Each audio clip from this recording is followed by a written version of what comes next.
संत जी थे वह श्री कृष्ण के परम भक्त थे। श्री कृष्ण की मानसिक पूजा करते थे। उन्होंने श्री कृष्ण के साथ पिता पुत्र जैसा संबंध बनाया था कि श्री कृष्ण मेरे बालक हैं और वह उसके पिता हैं।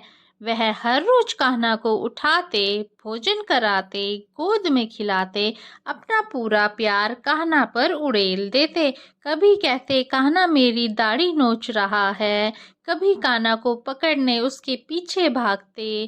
कृष्ण भक्ति में पूरा संसार भूल गए थे।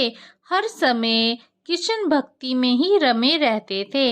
एक बार संत जी ने शिष्यों से कहा कि मैं कभी गंगा स्नान करने नहीं गया। शिष्य कहते हैं गुरु जी आप काशी में चले जाओ। लेकिन संत जी श्री कृष्ण के प्यार भाव में इतने रमे हुए थे कि उन्हें लगता था कि कान्हा कह रहा है कि मैं अभी छोटा हूँ बाबा, अभी आप मत जाओ।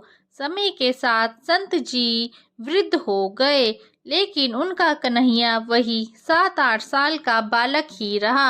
उनका प्यार अभी भी कान्हा के बाल रूप में ही था। संत जी श्री कृष्ण की चिंता में ही स्वर्ग सिधार गए। शिष्य उन्हें शमशान घाट जाने के लिए तैयारी करने लगे।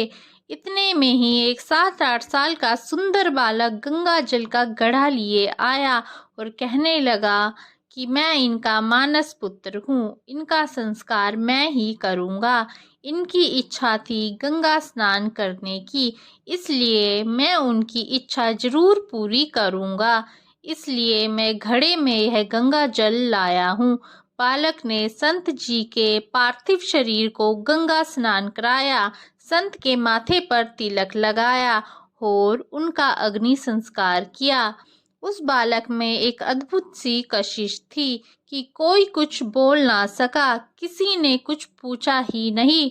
अग्नि संस्कार के बाद में बालक अंतर्ध्यान हो गया।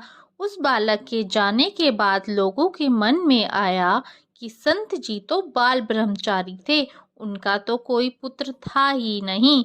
वह श्री कृष्ण को अपना मानस पुत्र मानते थे, इसलिए भगवान श्री कृष्ण ही स्वयं संत के पुत्र के रूप में आए थे। माना जाता है जो प्यार भाव से श्री कृष्ण की भक्ति करते हैं, भगवान उनके कार्य स्वयं संवारते हैं।